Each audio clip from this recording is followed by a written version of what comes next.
Good afternoon, everybody. For those that don't know, my name is Stephen Kelly. I'm Chief Executive of Manufacturing Northern Ireland. Very pleased to have you coming along with us today.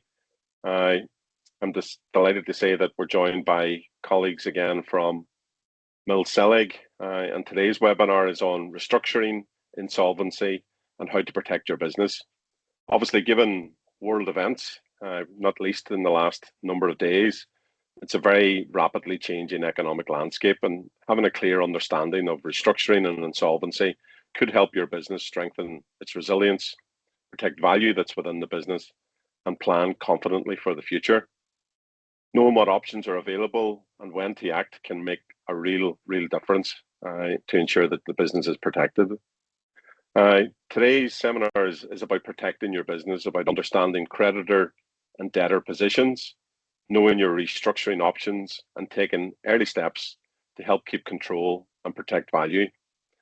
Very pleased to say we're joined again by Mills Selig, who partnered with Manufacturing NI on this legal series of webinars. And we're joined by two speakers today from Mills Selig's Restructuring and Insolvency team. First, we have Richard Craig, and Richard's a partner and head of Restructuring and Insolvency at Mills Selig. Richard advises businesses, creditors, and insolvency practitioners on administrations, restructurings, and distressed transactions. He is an insolvency law tutor at Queen's University in Belfast and a member of the Law Society for Northern Ireland's Non-Contentious Business Committee. Joining Richard, we also have Kathryn McIvor. Kathryn is an associate at Mills Selig's Restructuring and Insolvency team. Kathryn works closely with directors, businesses, creditors, insolvency practitioners on complex insolvency and restructuring matters, bringing strong commercial insight. Some quick housekeeping for you all. As is common for our webinars, we will be sharing a recording and we will be sharing the slides after the event. We do encourage you to ask whatever questions that you may have. If you put those into the Q&A function or into the chat function, Aideen and I can get to those questions and pitch them to Richard and Kathryn after the presentation itself. I just need to warn everybody, today's not about offering specific legal advice, it's about introducing the subject. If you have a particular issue or concern, I know that Richard and Kathryn and their colleagues would be very happy to take your call, and we will be sharing contact details after the event. So, as I say, we are recording, we are inviting you to ask whatever questions. You can ask questions in an anonymous form, so you don't need to mention your name or your business in the functions that we've set up for today. But I'll allow Richard to kick us off. Richard, over to yourself, and we'll come back to you once the presentation's over with some of those questions that people may have. Thanks very much, Stephen. Afternoon, folks. Thanks again to Stephen and Aideen just for the opportunity to speak with you all today. I hope today's webinar is informative. I hope that we are able to provide you with at least a helpful oversight in terms of restructuring insolvency. It is a bit of a niche area. It's a term, sadly, that many of us at different points are familiar with, whether that's on a creditor or debtor perspective. And so really the purpose of today is to help myself and Kathryn have already been introduced, but really is to help you kind of understand a bit more about this area so you're at least familiar with the terms. And like Stephen says, it's always important to get advice on these matters. A bit of familiarity just kind of helps you as directors, stakeholders in your businesses, just deciding how best to proceed when faced with insolvency, either from a creditor or debtor's perspective. So that's our plan today. Just briefly, we have been introduced, so I'll not labour this point, but there's a slide in there that details the kind of work that we do. We are an independent local commercial law firm, and we do all kinds of commercial business advice. So feel free to reach out to us if we can help with any matters after today. In terms of our agenda, I'm going to go through some of the sort of a bit of jargon busting around what we mean around insolvency, what the various terms mean, and then an overview of the main insolvency proceedings. Then I'm going to hand over to Kathryn, who's going to cover some of the more recent developments that there's been in insolvency law over the last 5 or 6 years, and also to give us a bit of insight in terms of debtor and creditor considerations. And then at the end, we'll have some time, hopefully, for a few questions as well. So kicking things off, insolvency itself really is the term that describes the inability on the part of a debtor to pay its debts. So often in a commercial setting, we talk about a business being balance sheet insolvent, so that the liabilities outweigh its assets, or cash flow insolvent, so there's just not enough cash in the business to pay its debts. That's in the commercial and the corporate sphere. Also in the individual perspective, we talk about individuals being made bankrupt, whilst companies, we talk about liquidation or administration being an insolvency procedure there. Individual or company voluntary arrangements, known more commonly as IVAs or CVAs, are a common alternative to bankruptcy or liquidation or administration, and we're going to look at all of those in a bit of detail shortly. Sometimes helpful to be reminded about this, the creditor order of priority. Obviously, in terms of any kind of insolvency happening, affecting your business, it's good to know where you stand as a creditor. So first and foremost, the primary secured creditor would be usually a lender who has some sort of fixed assets and a fixed charge over them. They get paid before everyone else. Then if there is a formal insolvency, the fees and expenses, which we probably all know it can be quite a significant sum, falls in after that, before we get to look at the other preferred creditors, which usually that's employees. And now also, we'll touch on this later, but now also some of the HMRC debt would fall into that category before we get on to floating charge holders who, hold debentures. So those are the assets that don't crystallize until there's an insolvency taking place. So these are moving assets, stock and whatnot that you can't get a fixed charge over. They're floating assets. So those floating charge holders all have to be paid before unsecured creditors get a look in. And in most cases, I'm sure for most of your businesses, the type of work that you're doing, often you're in that position from a creditor perspective that you're an unsecured creditor. So it helps you see just kind of how far down the line an unsecured creditor is, which is why, as best as an unsecured creditor can, it's helpful to get proper advice so you're as secure as you can be in your unsecured position. And again, that's something that Kathryn will touch on later. And then finally, the shareholders. Obviously, in an insolvency, it's very unlikely there's going to be anything for shareholders because the company is making a loss, not a profit. Liquidation then is used to wind up a company and realise and distribute its assets to creditors and shareholders. Liquidation of a company can come in two main forms. Either it can be voluntary or compulsory. So a voluntary liquidation is initiated by a shareholder resolution on behalf of the company to wind it up. There's two main types of voluntary liquidation. So we have a members voluntary liquidation known as an MVL. That's a solvent liquidation. So today's focus is really on insolvency, not solvency. So members voluntary liquidation is used in the context where there's a business, maybe for whatever reason it's served its purpose, we want to close it down. A voluntary liquidation can tend to be a very tax efficient way to do that and make sure that a distribution to shareholders is made in the most tax efficient form. Creditors voluntary liquidation, a CVL, is an insolvent liquidation.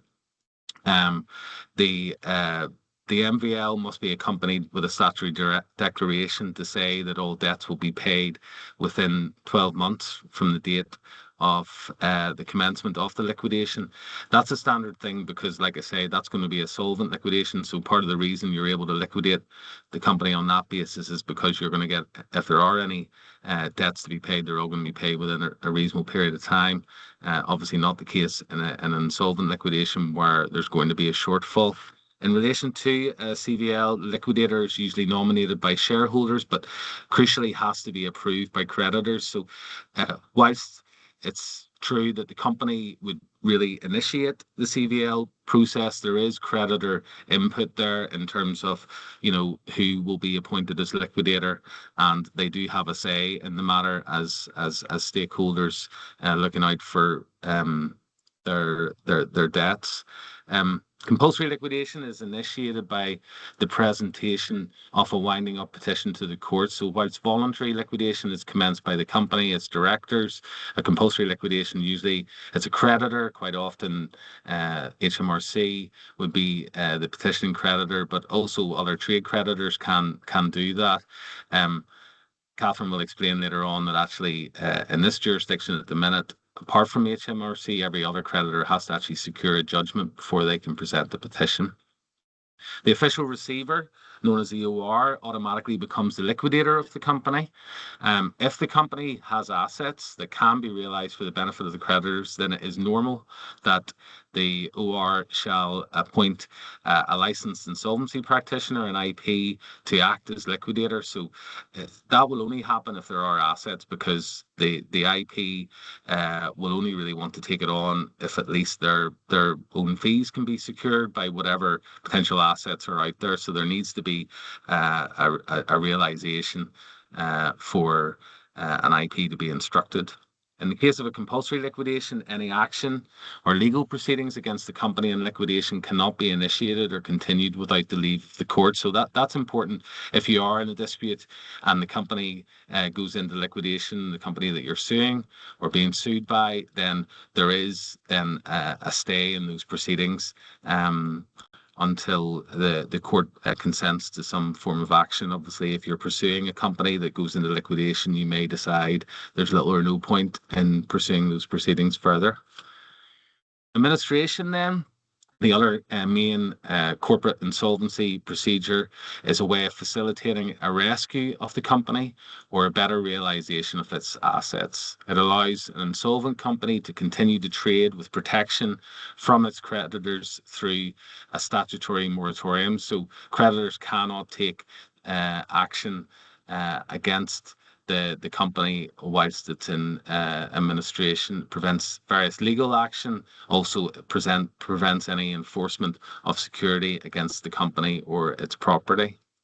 The main objective of an administration is to rescue the company as a going concern. So this is really reserved for businesses where maybe there's some difficulty or some bad debt in there, but there is, that debt aside, a good future. There is a lot of value, a lot of goodwill in the company that is worth realising. If it isn't possible to sell as a going concern, then the second objective is to achieve a better result for the company's creditors than a winding up or a liquidation of the company would achieve without it first being in administration. And then the third objective is to realise property to distribute the proceeds to the secured or preferential creditors. This only applies if the first two objectives are not possible, and it will not unnecessarily harm the interests of creditors as a whole. So this is the test that any insolvency practitioner or indeed lawyer will have to consider when advising as to whether administration is a better way forward for the company. An administrator can be appointed either by an out-of-court procedure or by a court order. An out-of-court appointment can only be made by the company through its directors or shareholders, or by a qualifying floating charge holder. It's also important to note that with the floating charge holder, they have to always be notified of the intention to appoint an administrator. That gives the floating charge holder some say in terms of making sure either they're content with that, or if they wish to put their own administrator in there, they may consider to do that. An application for a court order can be made by either the company's directors, or one or more creditors of the company. Actually, there was a case there recently, just last month, where an application was made to appoint an administrator successfully. In that particular case, the petitioning creditor, he had a wind-up petition against the company, was HMRC, who were opposing it. But I think in that case, the judge correctly ruled that the proposed administration was going to be better. It was actually going to bring better for all creditors. It was going to bring a better return for HMRC. It was also going to protect a number of jobs. And so in some ways, it was easy for the judge to allow that order to be made. So we are seeing that does happen from time to time, albeit less common that there would be court applications, more common that it would be an out-of-court appointment. The administrator has extensive powers to manage the affairs of the company and enforcement powers such as bringing an application to court to challenge pre-insolvency transactions. So sometimes a useful way to look at an administrator of a company is almost like a quasi-director. They come in, they take control, and they can act in the same sort of way as the directors would have been prior to their appointment. Pre-pack administrations, again, probably a term many of you are familiar with, is an insolvency. A pre-pack's an insolvency procedure where a company arranges the deal to sell its assets to a buyer before appointing administrators to facilitate the sale.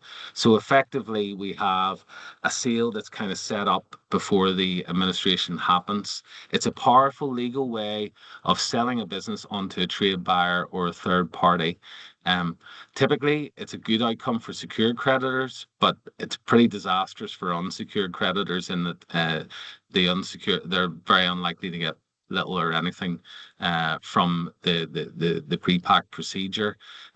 It is worth noting that a pre-pack, whenever you are in that situation where, say, you have some very profitable contracts, but some that are just trading at a loss, it's something worth exploring because it is a way of effectively getting out of one set of contracts and keeping the good ones. And I suppose usually if you see any news reports on administrations, the emphasis invariably is on saving jobs, and that is a key thing that happens in an administration sale that is not guaranteed in a liquidation, because if a company goes into liquidation, all employees are made automatically redundant, whereas in an administration sale they can transfer over, should be right supply, and so they transfer over in the same terms. So you can see why that's a useful insolvency tool. The concern often with pre-packs is this Phoenix company idea. So, someone just is trying to bury a lot of debt and start again and take the benefit of this procedure. But there are some restrictions in relation to that are governed by the regulations there that are on your screen. So it's probably just worth noting that, the legislators are very aware of that concern, and it's not certainly not encouraged practice to do a sort of Phoenix approach, albeit we've probably all seen one or two of them coming through. But generally, the purposes of administration is what I've set out today, which is much wider than just trying to help a business bury a lot of debt and start fresh.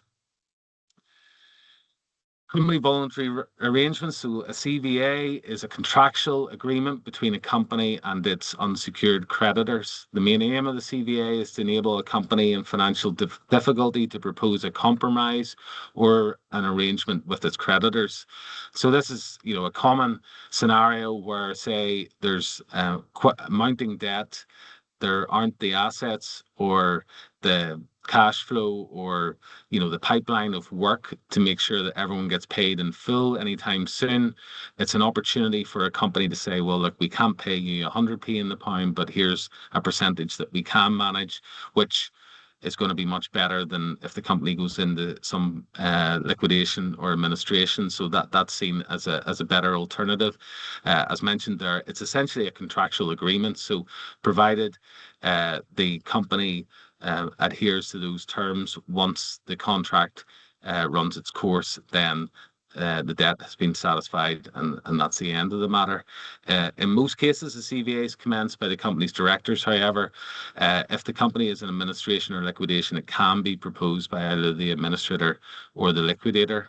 A CVA must be approved by at least 75% of the voting creditors. So a bit like with the voluntary liquidation, the creditors do have a say, probably much more of a say in relation to CVAs, where, really the company is dependent on the creditors voting in favour. So again, that puts a bit of pressure on the company to make sure that they're making a sensible proposal to their creditors. You also see there at least 50% of those voting in favour must be unconnected to the company, so there's no risk that a load of connected creditors can gather together and push an arrangement through. There needs to be an element of independence, and there's safeguarding about that in the rules. An approved CVA then is supervised by a licensed IP, and although the directors of the company remain in control, they must fully cooperate with the IP to ensure implementation of the terms of the CVA. So often, actually, in CVAs, you will see that there's a provision there, not just for the supervisor to fail the CVA, but in the event that they just do not comply, there might be even a provision for them to wind up the company and put it into liquidation. So we're not prolonging the agony or allowing the company to breach the terms of that CVA. There's a lot of safeguarding in there, and there's a particular role for the supervisor to play. There's no impact on employees, and the procedure does not interfere with the company's ongoing business activities. So that's a key plus in terms of this procedure, because they can just continue, again, provided they comply with the terms of the CVA, then they can continue trading and hopefully into a more profitable future. The approved CVA is a binding agreement between the company and all its unsecured creditors, and this includes unsecured creditors who did not vote, and even those unsecured creditors who did not receive notice of the proposed CVA. Worth also highlighting there the fact that there's very limited grounds available to challenge the CVA. So I have in the past been contacted by a creditor of a company who says, well, I wasn't aware of the arrangement.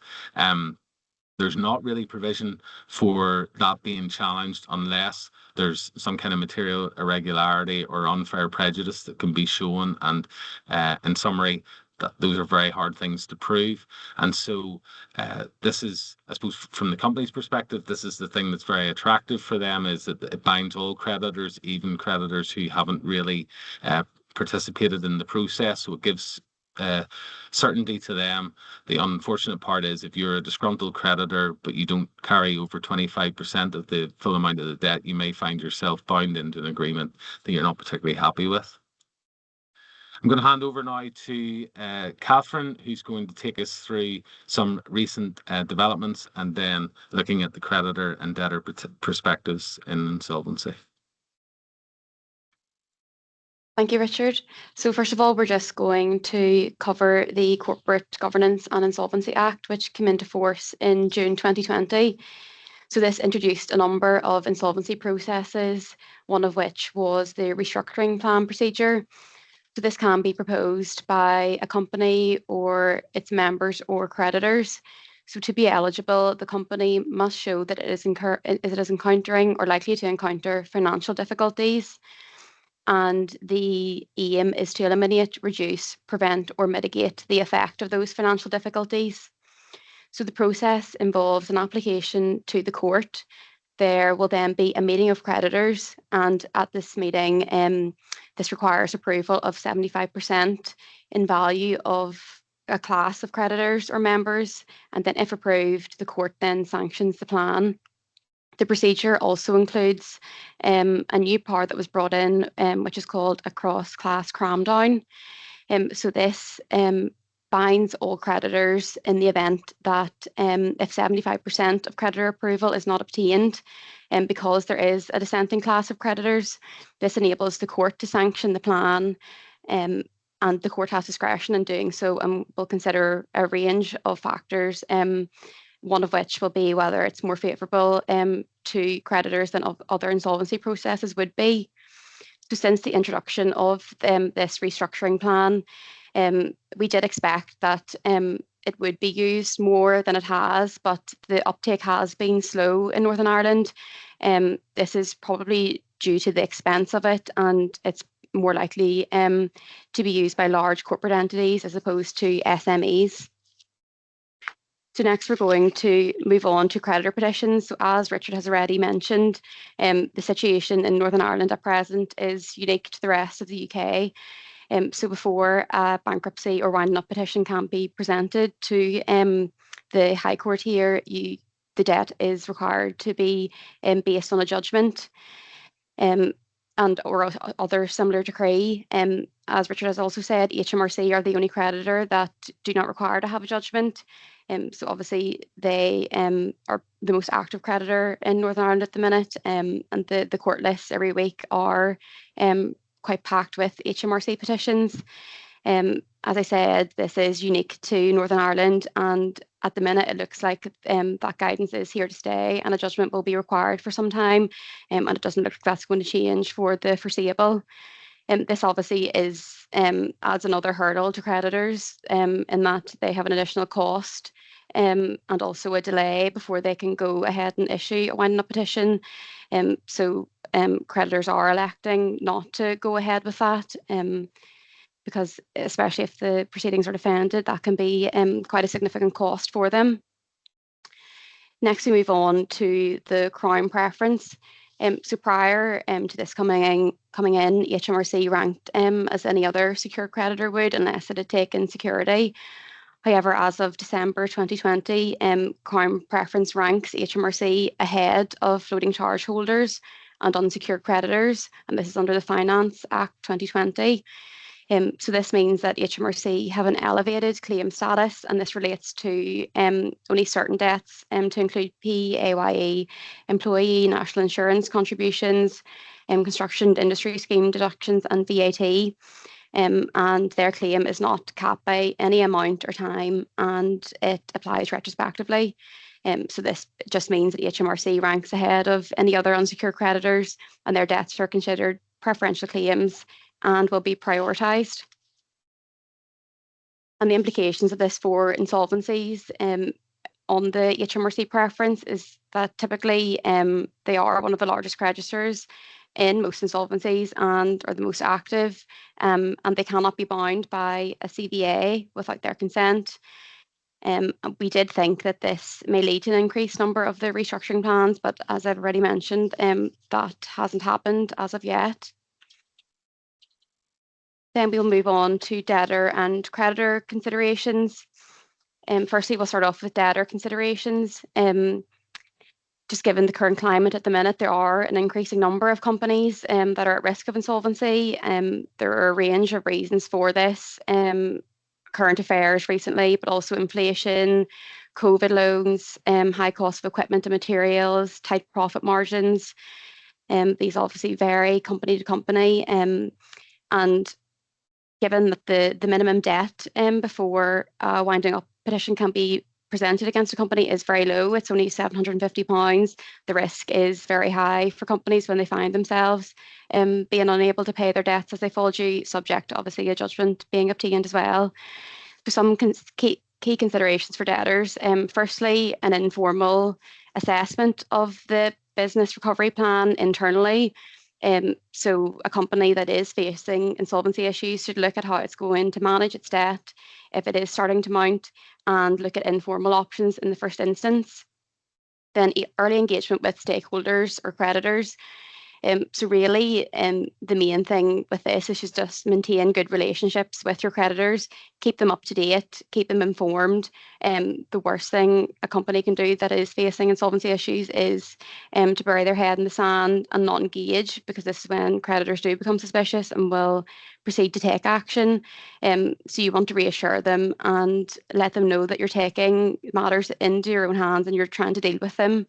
And hopefully they will allow you some time to do that. Then we would also say just to improve cash flow as much as possible.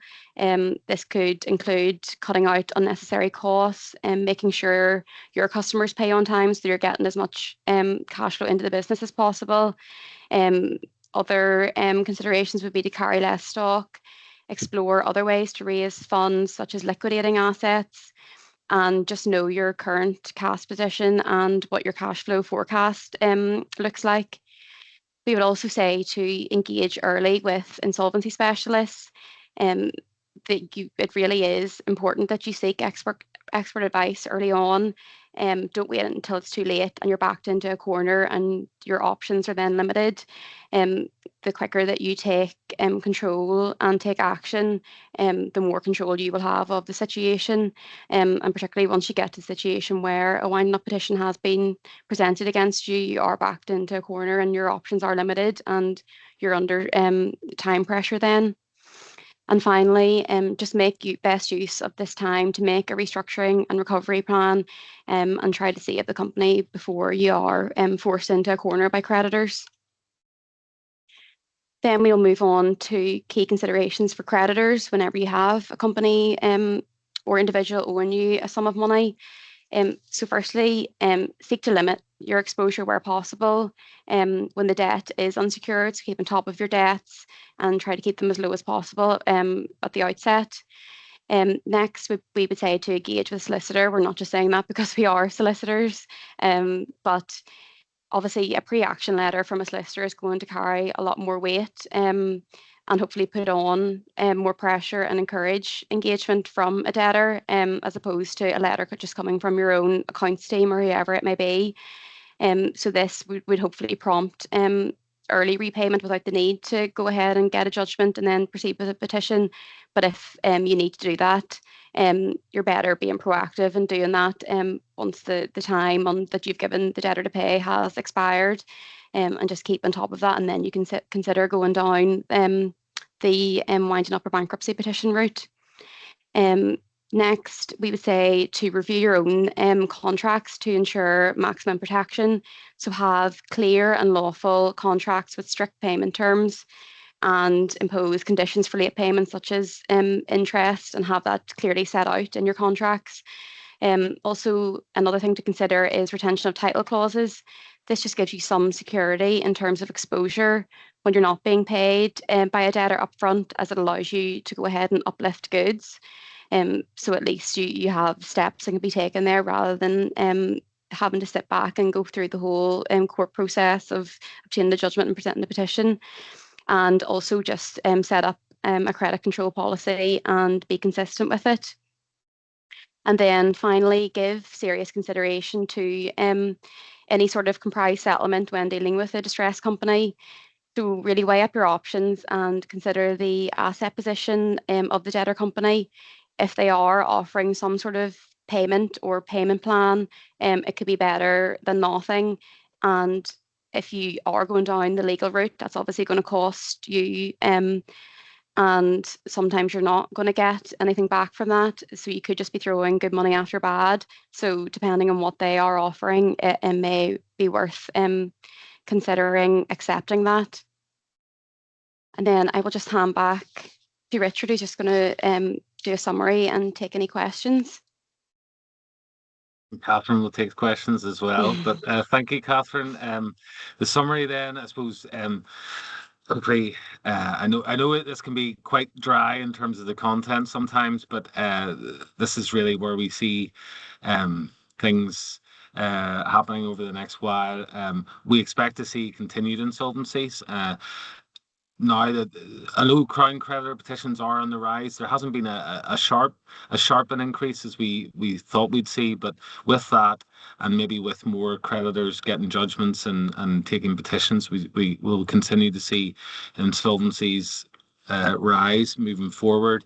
CVAs, which historically have been really popular, particularly within the manufacturing sector, as a restructuring tool where you could trade out and do a sensible deal with your creditors. That maybe is slightly more under threat now because HMRC, because of their preferential status, which gives them I suppose more of a bearing more of a vote in CVA proposals. HMRC, whilst they will consider, a commercial proposal, you may or may not be aware, but sometimes things that they get tied up on are more centered on compliance and your history, and so there might be a very sensible commercial proposal on the table, but because of compliance issues, they may not vote in favour. So it's hard to predict, but certainly we've been saying probably for the last year or two that we expect maybe the pre-pack administration being a more preferable route now, and that recent case I mentioned earlier, maybe a sign of that being a better way of getting a better return for creditors whenever there is a future, and trying to avoid liquidation and the HMRC threat because of the amount of debt owed to them. Finally, then, just generally, I suppose, a challenging time ahead for unsecured creditors of insolvent companies. That hasn't changed overly. They're obviously, it's been a very difficult several years now. We've seen so many changes in the world, globally and locally, and that will continue to leave the landscape a little bit unsettled. And so, as Kathryn has highlighted there's really the key takeaway from a creditor perspective is to make sure you're certainly not overexposed, and any exposure is to a minimal. So that really is everything from Kathryn and I this afternoon. I hope that was helpful and insightful. And we do have slides. Slides, I believe, will be sent out to everyone. On the slides, you'll also see maybe some additional resources. There's a bit of a photograph there, a bit of a bio of our team, then also some recent articles, and an article from our banking team as well that might be interesting for you to read. But obviously, just want to thanks Stephen and Aidan again for the opportunity to present to you all today. We appreciate that, and if there are any more specific legal queries, our details will be on the slide, so do feel free to get in touch. I believe now I'm handing back to Stephen for the most terrifying part of any presentation, which is question time. Thanks, Richard, and thanks, Kathryn. I promise to be gentle with you. I mean, that was a tour de force in terms of this piece of law. I mean, it's incredibly challenging, and actually getting such a clear definition of what the law is, but also recent changes, I think is really important. I mean, I certainly hadn't considered the change in terms of HMRC being that preferred, or having that preferred status. And I suppose the first thing that kind of sprung to my mind, there may be people on this call that are potentially owed significant amounts of money by customers that may be in distress. And in the past, there would have been perhaps a willingness to kind of go, well, we'll maybe move this on from a legal perspective and maybe issue proceedings and winding up, or challenge in terms of winding up. But now that HMRC are that have that preferred status, do you think that that's having a dampening effect on customers, or on manufacturing businesses going to their customers and trying to seek some redress there, which again then leads you into, I think, a very wise piece of advice there, which is give that kind of serious consideration to those compromise settlements. Because if you do issue legal proceedings, the likelihood is that those preferred creditors would suck up all the money first. Yeah. No, I think that's a really important question you asked there, Stephen, and I think it is already. We have seen, Kathryn and I have seen over the last number of years, definitely much less trade creditor debt recovery work happening for that reason, because they are thinking, well, look, if the revenue are owed a significant chunk, what's not all their debt, as Kathryn highlighted, not all of their debt is preferential, but because there's some elements of it there, it's just another layer of, well, what are we really going to recover here?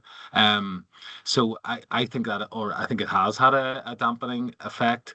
I think that being said, it's always something, it's a case by case basis, isn't it? Because there's quite often it's can't pay, won't pay. Sometimes it's can pay but won't pay, and they need a bit of pressure. And there's some debtors need to, you need to show your teeth in order to get them to the negotiating table.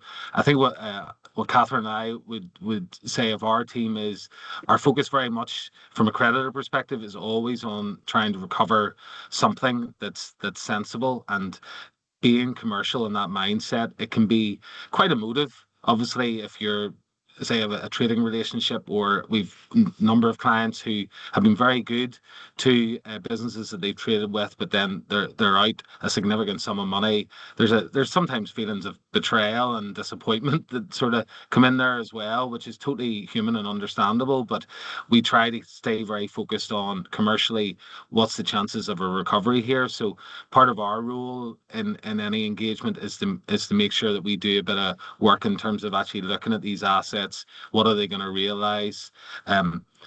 Because we have that insolvency expertise, it means we can look at all the invisible parts, i.e. the costs and different things that are going to come into the mix, because you might be looking potentially at a debtor that has one large asset that's worth a significant sum that really should be able to pay your debt in full. But once you take costs and other creditors and everything into the mix and the process and all the legal costs of that, well then, it whittles the amount down. So it's always really important to be commercial and yeah, I think that's if you're not getting that advice, then question it, because insolvency in theory can be a very expensive process, and typically unsecured creditors don't come out of that process particularly well. So early engagement, like Kathryn emphasised there, and trying to be commercial about it and get a deal and get it done and get out is often the best advice. And obviously, I mean, people in business know how hard it is to be in business, and they're not then in the business of putting the lights out of another business. Yeah. And they want to try to find a way through for both parties, because these are valuable, trusted relationships where they're trading with each other, et cetera, et cetera, et cetera. But sometimes events overtake everybody, and there is a need to kind of try to protect your own interest. And so in that scenario, I mean, what are the kind of immediate first steps?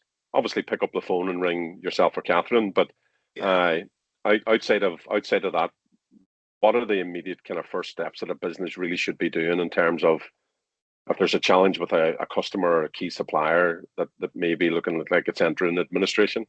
Yes. Well, I mean, I think a key thing, Kathryn mentioned this, I think, earlier, but around just a quick check on in terms of your exposure, and if there are areas where you're being exposed, can you limit that? There may be contractual arrangements or contractual obligations that you have that you can't, until there's some sort of formal insolvency, you cannot breach those terms. So you need to be careful around that and get proper advice around that. Or sometimes it's checking maybe some of the terms that you have, or the contractual arrangements, to make sure maybe something, depends how late in the day you're coming to the table. But if it's early-ish on, there may be a way of limiting your exposure. I think that is probably the first consideration. And then after that, it's really about, well, like, because you make an important point there, Stephen. Like, no one has any desire to put another business's lights out just to get money back. There's a cyclical nature to all businesses, and we're very reliant on each other, and so we don't want to be overly aggressive just for the sake of being aggressive. But there's a couple of difficult conversations that need to be had, either directly with the main decision makers in the debtor company, to try and come to some sort of resolution. But then, like I said, if that doesn't resolve, the next step really is, like Kathryn mentioned there, showing your teeth a bit, and pre-action letters, maybe a set of proceedings, and trying to get a summary judgment. Again, that at least puts you in a slightly better position. But if I was in the shoes of a creditor director looking at a debtor who's in difficulty, I'd be trying to get as much information off them as possible, in terms of, be upfront with me and be honest and tell me how bad things are. Because in some ways it's even worse, as bad as it is that you're going to make a loss, say, or you've got some bad debt there.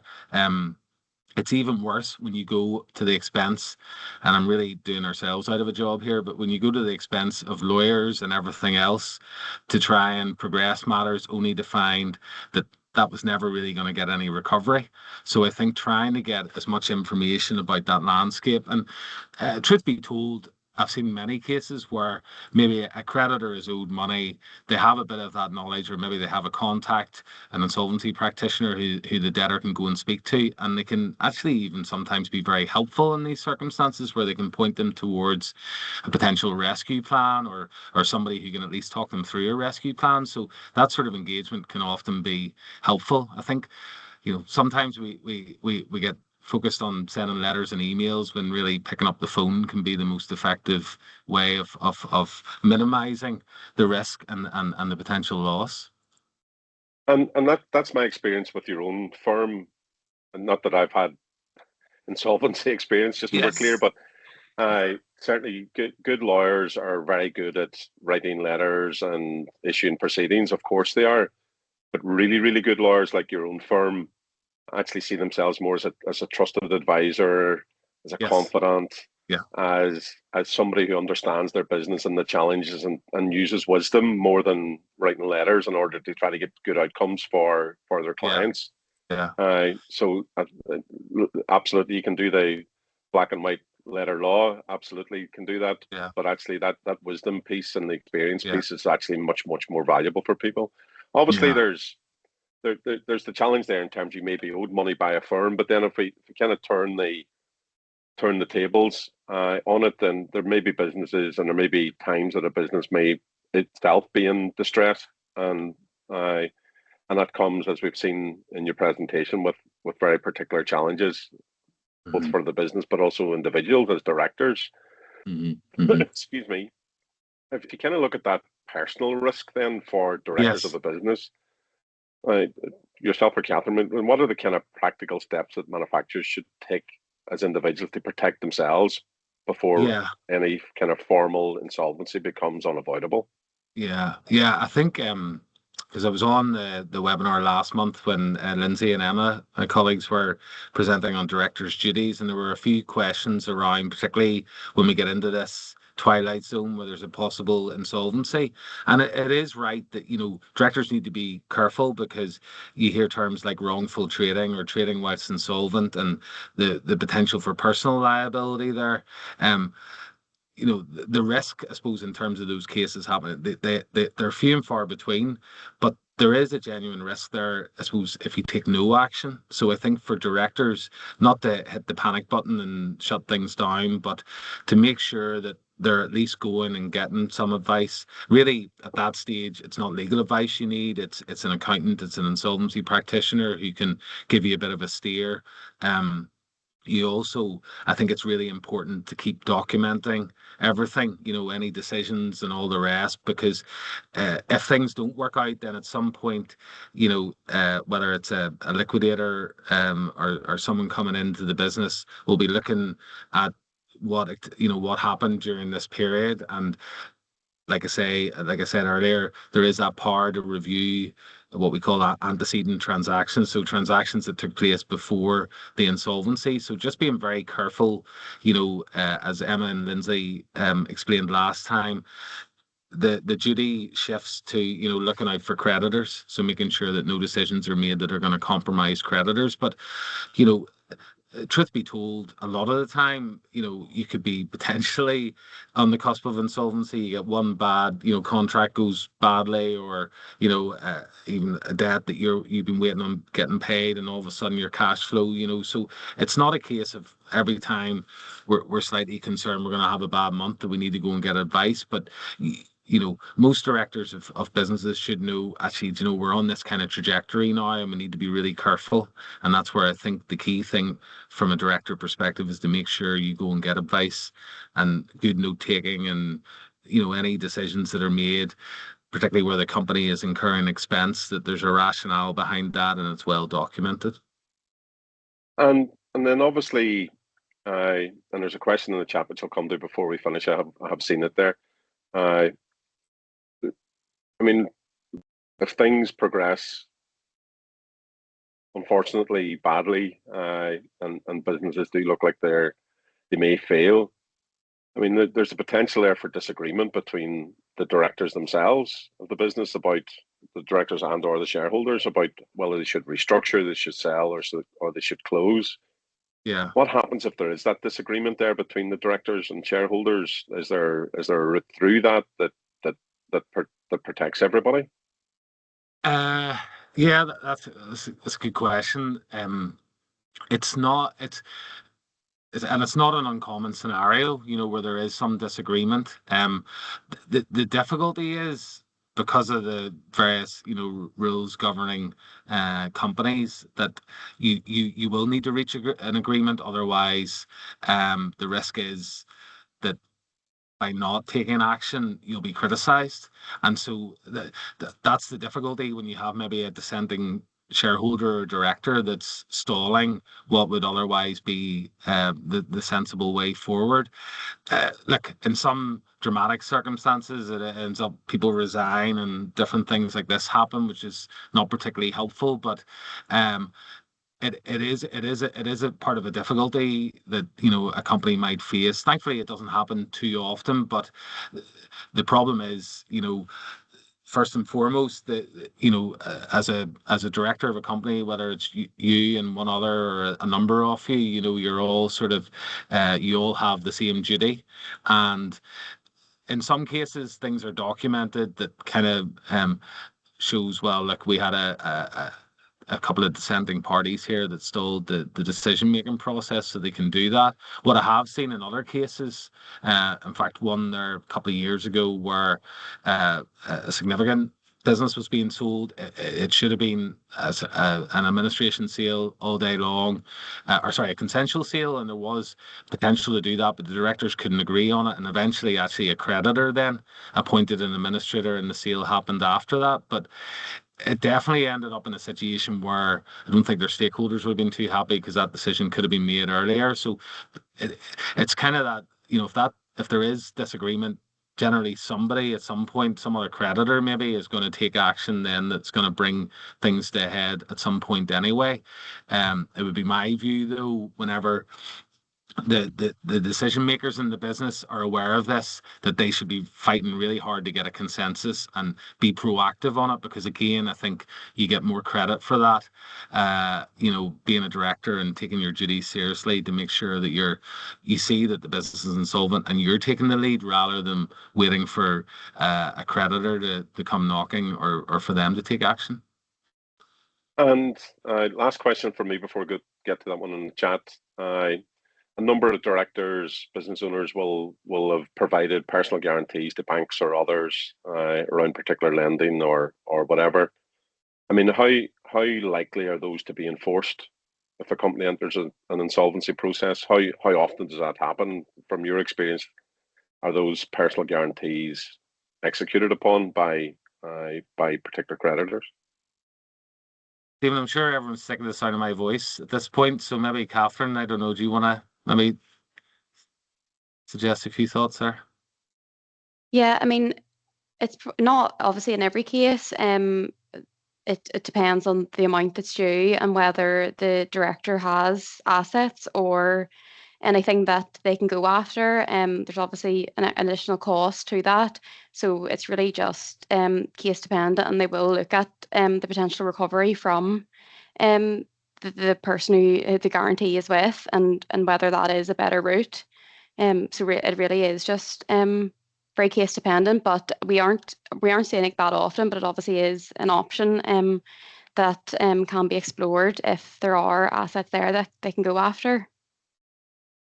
Yeah, Yeah, I so think there's a lot of jeopardy around for everybody here, potentially. there could be. I think it's worth pointing out as well that actually, because like you say, we're not seeing as much creditor activity. Again, early engagement on those types of things, you're likely, in some cases, litigators will tell you, well, you'll get your best deal after you've gone to war for several months or a couple of years. But I think often in this sphere, if you go in early, particularly with a lender, and put a sensible proposal forward to them, you might get your best deal early on. So again, Stephen, I think I would, subject to anything Kathryn has to say, I think early engagement on those things probably gets your best deal, because you can always say to them, look, well, we could have a fight here, and then there's going to be legal costs, there's going to be other things. Again, I'm doing Mills Selig out of work here, which I'm sorry about, but you can make that that's a point that you can make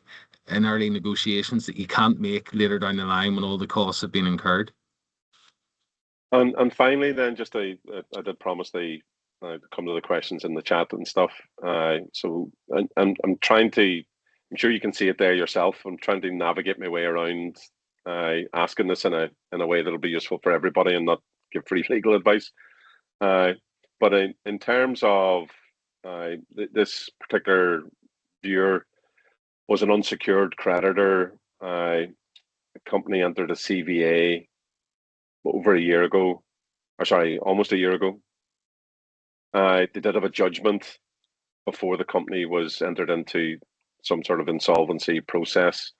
The practitioners really not keeping them informed.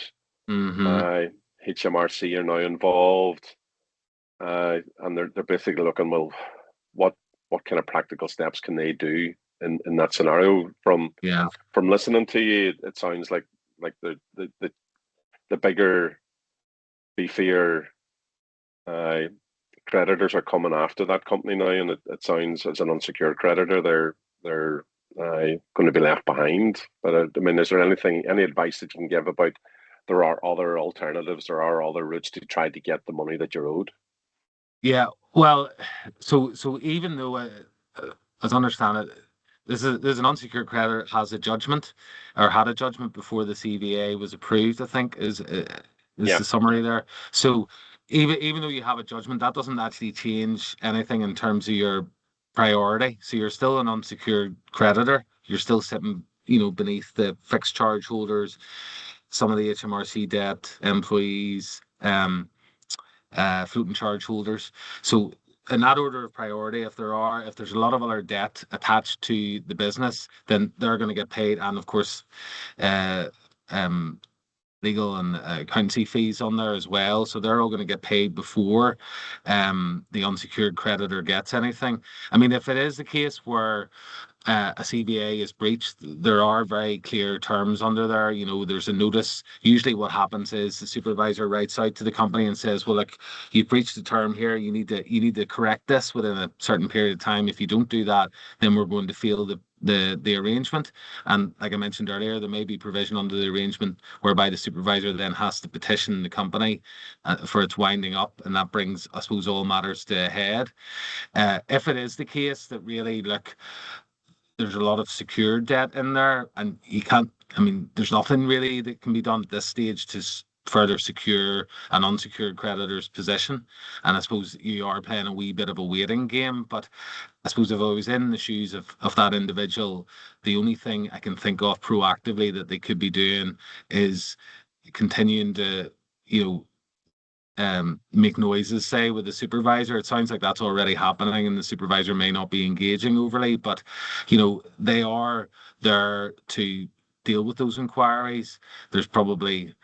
I'm not encouraging this, but there may be complaint procedures and different things if there's just no engagement. But I think knowing what is going to happen, there's nothing, unfortunately, at this stage that they can do. It may be that they just have to see how things play out.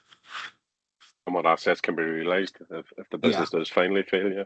Yeah. Kathryn and Richard, our time is up. Again, thank you I always learn a lot from these sessions with Mills Selig, but I hadn't realised the kind of more recent changes in this area. So as a minimum, those are incredibly valuable insights from you. Really good practical advice as a good locally owned law firm will provide. So I definitely would encourage people, if they have specific questions like that one or others, to come and give you a call, and the contact details are on the slides. I did say at the beginning we're sharing the recording, we're sharing the slides afterwards, so the details are available to everybody. Thank you so much for your time today. Thanks for those people that have tuned in or watching after the event as well. If you have any specific questions, do feel free to follow up with us, and we'll reach out to the guys at Mills Selig as well.